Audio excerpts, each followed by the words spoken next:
Наша перемога. Прийшовши в рідну хату, заходжу у кімнату, сидять мої батьки, мов вишні зацвіли.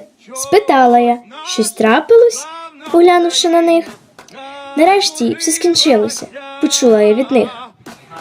Перемогу здобули, Збройні сили в нас найкращі, вірила, завжди були, найсильніші хлопці наші.